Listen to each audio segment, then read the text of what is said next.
ગંગાજળને ભારતમાં હંમેશા પવિત્ર માનવામાં આવ્યું છે। એવું માનવામાં આવે છે કે તેમાં માત્ર પાણી નહીં પરંતુ આત્મિક શુદ્ધતાની શક્તિ પણ હોય છે। દરેક વ્યક્તિ ઈચ્છે છે કે તેનું ઘર શાંત, સુખદ અને સકારાત્મક ઉર્જાથી ભરેલો હોય, પરંતુ ઘણીવાર એવું લાગે છે કે ઘરમાં અજીબ થાક, ચીડિયાપણું અથવા બેચેની રહે છે, જાણે કંઈક બરાબર નથી।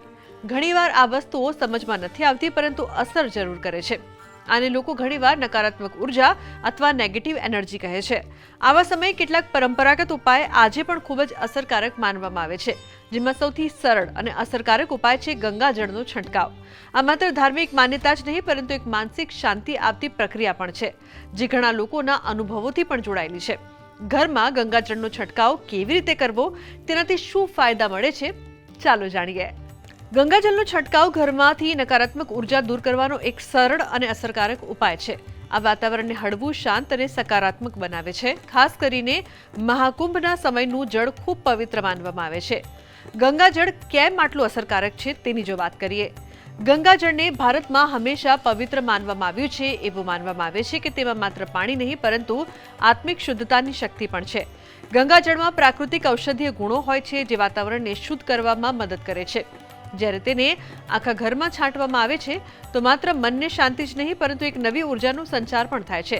તેની અસરનો તરત અનુભવ નથી થતો, પરંતુ સમય સાથે ઘરના વાતાવરણમાં ફેરફાર થવા લાગે છે, જેમ કે હવામાં હળવાશ, માનસિક શાંતિ અને સંબંધોમાં મીઠાશ આવી। ગંગાજળનો છંટકાવ કેવી રીતે કરવો? ગંગાજળ સાફ કળશમાં રાખો। કોશિશ કરો કે કળશ તાંબાનો અથવા માટીનો હોય। થોડું ગંગાજળ સામાન્ય પાણીમાં મિક્સ કરો, જેથી દરેક ખૂણામાં સરળતાથી છંટકાવ કરી શકાય। તમામ બારી બારણા ખોલો, જેથી નેગેટિવ એનર્જી બહાર જઈ શકે। ઘરમાં દરેક ખૂણામાં હળવો છંટકાવ કરો, ખાસ કરીને જ્યાં વારંવાર ઝઘડા થાય છે અથવા જે જગ્યા ભારે લાગે છે ત્યાં। મનમાં શાંત ભાવ રાખો। છંટકાવ કરતી વખતે કોઈ સકારાત્મક મંત્ર અથવા પ્રાર્થના કરી શકો છો। એવું માનવામાં આવે છે કે ગંગાનું જળ ખૂબ પાવન અને અસરકારક હોય છે। જો તમે ત્યાં જઈ શકતા નથી તો કોઈ પાસેથી ત્યાંનું જળ મંગાવી શકો છો। આ જળને એક બોટલમાં સુરક્ષિત રાખો અને સમય સમય પર સામાન્ય પાણીમાં મિક્સ કરીને ઘરમાં છંટકાવ કરતા રહો। આ એકવાર લીધેલું જળ વર્ષો સુધી કામ આવી શકે છે। છંટકાવના ફાયદા: ઘરના વાતાવરણમાં હળવાશ અને શાંતિ આવે છે। ઊંઘમાં સુધારો અને તણાવમાં ઘટાડો થાય છે। વારંવાર બીમાર પડવાની પ્રવૃત્તિમાં ઘટાડો થાય છે। આપસી સંબંધોમાં મીઠાશ અને ટકરાવમાં ઘટાડો થાય છે। આપણી સનાતન સંસ્કૃતિની અંદર નદીઓનું બહુ જ મહત્વ છે। એમાં પણ ગંગા નદીનું અતિ વિશેષ મહત્વ છે। ભગવાન શિવે જટામાં ધારણ કરેલી માં ગંગાને જો આપણા ઘરે પવિત્રતાની સાથે જો માત્ર છંટકાવ પણ કરશો તો અવશ્ય ગંગાજીની કૃપા થકી આપણા ઘરમાં સુખ, શાંતિ અને સમૃદ્ધિની પ્રાપ્તિ થશે।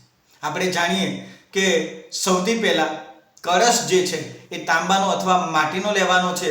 અંદર ગંગાજળ પધરાવી અને રેગ્યુલર જળ પધરાવી તમે આસોપાલવના પાન થકી ઘરના બધા જ ખૂણામાં ગંગાજળ છાંટશો અને ભગવાન શિવનું સ્મરણ કરશો અથવા ઈષ્ટ દેવતાનું સ્મરણ કરી છાંટશો તો અવશ્ય તમારા ઘરમાં શાંતિની અનુભૂતિ થશે। ગંગાજળ છે એ પવિત્રતાનું વાતાવરણ સર્જે છે। એની જ સાથે ગંગાજળ ક્યારે પણ અશુદ્ધ નથી થતું, અપવિત્ર નથી થતું। માટે તમે શ્રદ્ધાને ભાવથી જો તમારા ઘરમાં ગંગાજળનો ઉપયોગ કરશો તો અવશ્ય સુખ, શાંતિ અને સમૃદ્ધિની પ્રાપ્તિ થશે। સૌથી પહેલાં જેને ઊંઘ નથી આવતી એને ઊંઘ આવશે। પારિવારિક ઝઘડાઓમાં પણ આ કાર્ય કરવાથી શાંતિની અનુભૂતિ થશે અને જેની આર્થિક તકલીફ છે એને પણ આ નિત્ય પ્રયોગ કરવાથી એમાં પણ સુધારો આવશે। તો આજના અમારા આ અહેવાલમાં બસ આટલું। ફરી મળીશું એક નવી અને મહત્વપૂર્ણ જાણકારીની સાથે, પરંતુ ગંગાજળને લગતી આ ખૂબ જ મહત્વની જાણકારી આપ વધુમાં વધુ લાઈક કરીને વધુમાં વધુ શેર કરો, જેથી આ જાણકારી બીજા લોકો સુધી પણ પહોંચી શકે અને તેમને પણ આનો લાભ મળી શકે। મળીએ નવા વિષયની સાથે। નમસ્કાર।